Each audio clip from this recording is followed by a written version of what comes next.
అండి లక్ష్మి గారు, మళ్ళీ మీ దగ్గరకు వస్తాను. ఓకే, బొట్ల రామారావు గారు వైసీపీ నాయకులు మనతో పాటు సిద్ధంగా ఉన్నారు. రామారావు గారు నమస్తే అండి.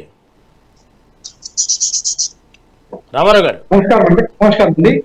రామారావు గారు ఈరోజు జనసేన అధినేత AP deputy CM Pawan Kalyan Rajahmundry పర్యటన ఏదైతే ఉందో అక్కడ అధికారులు లేవనెత్తిన ప్రశ్నలే ఇప్పుడు ఆంధ్రప్రదేశ్ రాష్ట్ర వ్యాప్తంగా చర్చకు దారితీస్తున్న విషయం మీకు తెలిసిందే. ఓకే, సరే, దీనికి సంబంధించిన విషయం అధికారులు లేకపోతే ప్రభుత్వానికి సంబంధించిన అంశం కాబట్టి ఇది వైసీపీకి పెద్ద ప్రమేయం లేకపోయినప్పుడు కూడా పొరపాటు ఎక్కడ జరిగినది అంటారు? ఎందుకు అధికారులను నిర్లక్ష్యం చేస్తున్నారు?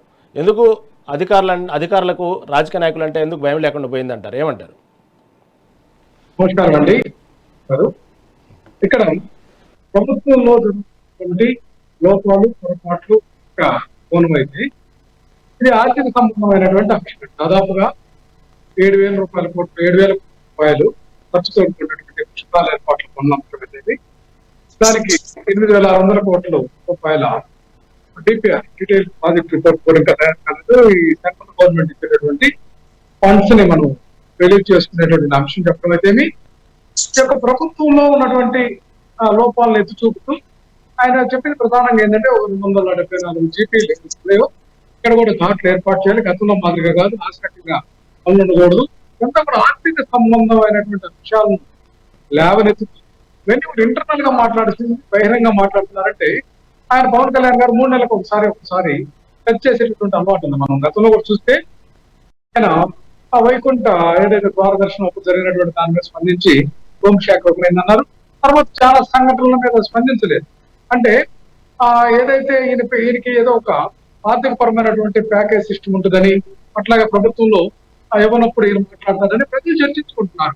ఏదైతే సాధారణమైనటువంటి ఈయన మిగతా ఇవన్నీ పట్టించుకోడు, బాధ్యత ముఖ్యమంత్రిగా ఎక్కడ మాట్లాడలేదు, కేవలం ఆర్థిక పరమైనటువంటి అంశాలు, లేకుంటే ప్యాకేజీ సరిగ్గా ఆయనకు ఇవ్వాల్సినటువంటి అందకపోయినా లేకపోతే ఆ టెన్యూర్ ఏదో పెట్టుకొని ఉన్నారు, దాంట్లో ఆయనకి అందకపోయినా కూడా ఆయన మాట్లాడేటువంటి విధానం రకరకాల విధానాలు ఉండేటువంటి అంశం మీద ప్రజలు చర్చించుకున్నారు.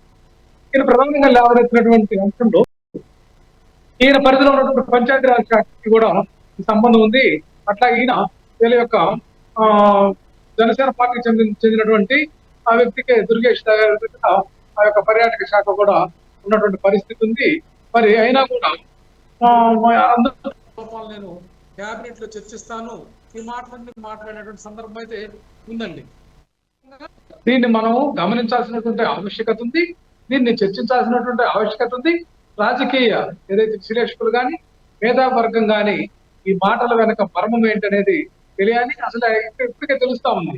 ఒకవైపున లోకేష్ గారిని ముఖ్యమంత్రిగా చేయాలి, పవన్ కళ్యాణ్ గారిని కేంద్ర మంత్రిగా తీసుకోవాలి, అట్లాగే చంద్రబాబు గారిని గవర్నర్ గా పంపించాలని వచ్చిందని ఒకవైపున, లేదు కాదు ఈ రాష్ట్రంలో బీహార్ లో మాదిరిగానే నితీష్ నుంచి ఎట్లయితే భారతీయ జనతా పార్టీ వ్యక్తిని ఎక్కించారో అదే మాదిరిగా పవన్ కళ్యాణ్ గారిని కూడా ముఖ్యమంత్రిగా చేసే ముందు జనసేన పార్టీని భారతీయ జనతా పార్టీ విలీనం చేసి భారతీయ జనతా పార్టీ ముఖ్యమంత్రిగా, అలాగే పవన్ కళ్యాణ్ గారు లేకపోతే ఇంకొక బీజేపీ వ్యక్తిని ఇక్కడ ఈ రాష్ట్రంలో ముఖ్యమంత్రిగా చేయడానికి ప్రయత్నం చేశారు. అందుకే మోడీ గారు ప్రత్యేకంగా వచ్చేసి ముఖ్యమంత్రి ఉప ముఖ్యమంత్రి గారిని వాళ్ళ యొక్క ఇళ్లకు కూడా వెళ్ళి చెప్పారని చెప్పేసి కూడా బయట జరుగుతున్న ప్రచారాలు చూస్తా ఉన్నాం. ఇది ఏదైనా సరే ప్రభుత్వంలో ఉన్నటువంటి లుకలుకలు మనకి కనిపిస్తా ఉన్నాయి. ఇది ఈ ప్రభుత్వం అవినీతి అక్రమాలకు తెరతీసింది, పూర్తిగా అవినీతి అక్రమాలతోటే రన్ అవుతున్నటువంటి పరిస్థితి ఉంది. ఈరోజు చూస్తుంటే గ్రామాల్లో చాలా అవినీతి కార్యక్రమాలు ఉన్నాయి. పేదల పీడిఎస్ రైస్ దగ్గర నుంచి మనం చూస్తే మద్యం ఏదైతే విచ్చలవిడిగా ఊరూర బెల్ట్ షాప్, వాడవాడల బెల్ట్ షాపులు పెట్టి దండుకుంటున్నటువంటి పరిస్థితులు అయితేనేమి, అట్లాగే ఏదైతే మద్యం లైసెన్స్ పొందినటువంటి షాపుల యజమానులు మద్యం షాపులకు అనుబంధంగా మినీ బార్లు ఏర్పాటు చేసి ఊర్లలో చేస్తున్నటువంటి రచ్చ, దేవాలయాలు లేకపోతే విద్యాలయాల దగ్గర కూడా యథేచ్ఛగా మద్యం షాపులు నిర్వహిస్తూ కేవలం ఆదాయం పొందుతుంటే ఈ ముఖ్యమంత్రి ప్రశ్నించే ముఖ్యమంత్రి ఎందుకు ఆ విషయాన్ని ప్రశ్నించట్లేదు? దీనికి అందుతున్నటువంటి మోటాలు ఎంతని ప్రజలు ప్రశ్నిస్తా ఉన్నారు. అట్లాగే ఈ రోజు చూస్తుంటే పోలీసు వ్యవస్థ దారుణంగా పడిపోయిందండి. ఎన్సీఆర్బి రిపోర్ట్ కానీ అట్లాగే బిఎన్ఎస్ లో కూడా వైఫల్యమైందని కేంద్ర సంస్థలే ఈ యొక్క ఆంధ్రప్రదేశ్ లో బిఎన్ఎస్ అమలు చేయడంలో పోలీస్ శాఖ 36వ స్థానం చివరి స్థానానికి పడిపోయిందని చెప్పేసి వీళ్ళ యొక్క ఎన్డీఏ ప్రభుత్వం, కేంద్ర ప్రభుత్వం హెచ్చరికలు తీసిన తగ్గట్ల రకరకాల అంశాల్లో కాగ్ నివేదిక తప్పుపడుతున్న వీళ్ళు అవినీతులు ఒక్కడు కూడా పెట్టేలా సాక్షాత్ ముఖ్యమంత్రి గారే మరి తన ఎమ్మెల్యేలు ఏం చేయలేకేమో 38 మంది ఎమ్మెల్యేల పైగా అవినీతిలో కూరుకుపోయారని చెప్పారే. అవినీతిలో 38 మంది కాదండి, 175 నియోజకవర్గాల్లో కూడా ఏదైతే కోటకు సంబంధించినటువంటి ఎమ్మెల్యేలు, మిగతా వైసీపీ ఉన్న దగ్గర ఇన్ఛార్జీలు ఎవరైతే పెట్టారో వాళ్ళందరూ కూడా అవినీతి అక్రమాల్లో ఇల్లు గిన్నిస్ బుక్ రికార్డు సాధిస్తున్నటువంటి పరిస్థితి ఉంది.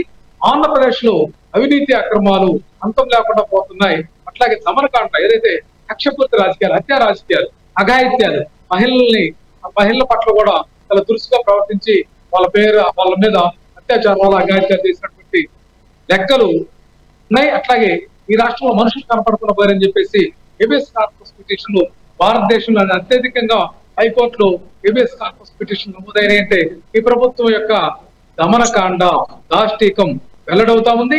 పవన్ కళ్యాణ్ గారికి ఇవేం పట్టలేదు. ఆయన హైదరాబాద్ లో నివాసం ఉండి స్పెషల్ ఫ్లైట్లు, స్పెషల్ హెలికాప్టర్లు దిగుతారు. మన కాడ ఇక్కడ షో మ్యాన్స్ ఎవరైతే చూసాం మనం. ఈ యొక్క రాష్ట్ర మంత్రిగా ఉన్నటువంటి జల శాఖ మంత్రిగా ఉన్నటువంటి నిమ్మల రామానాయుడు, అట్లాగే రాష్ట్ర పార్టీ అధ్యక్షుడిగా ఉన్నటువంటి శాసనసభ్యుడు పల్లా శ్రీనివాసరావు గారు షో పుటప్ కోసం సైకిల్ మీద సవారీ చేసి ప్రజల చెవులు పూలు పెట్టడం తప్ప వీళ్ళకి ప్రభుత్వ ఖర్చు దుబారా చేయడంతో మనం చూస్తే అమరావతి దగ్గర నుంచి ఎస్ఎఫ్టీకి కనీసం 3,500 నుంచి 4,000 అంటే ఇది భారతదేశంలోనే అత్యధిక రేట్ అయితే వీళ్ళు 12,000 నుంచి 28,000 కూడా చెల్లిస్తున్నటువంటి పరిస్థితులు ఉన్నాయి. దాంట్లోనే అర్థమవుతుంది. అట్లాగే రోడ్డు నిర్మాణంలో కూడా ఏదైతే భారతదేశ కేంద్ర ప్రభుత్వం చెల్లిస్తున్న దానికంటే కూడా అమరావతిలో 3 రెట్లు 4 రెట్లు ఎక్కువ రోడ్డు నిర్మాణానికి వ్యయం చేస్తున్నటువంటి దుస్థితి ఉంది. కానీ కేంద్ర ప్రభుత్వం కానీ కలెక్ట్ చేసుకుని ఈ అవినీతి అక్రమాలు, ఈ పర్సెంటేజ్లు అండి, ప్రతి దాంట్లో పర్సెంటేజ్. ఈ పుష్కరాల్లో కనీసం రమారమి 2,000-3,000 కోట్లు తక్కువ వీళ్ళు పర్సెంటేజ్ తీసుకునే పరిస్థితి ఉంది. అట్లా మనం చూసే మరకచర్ల ప్రాజెక్ట్ అని ఈ రాష్ట్ర ప్రభుత్వం స్తోమత లేకపోయినా 83,000 కోట్లతో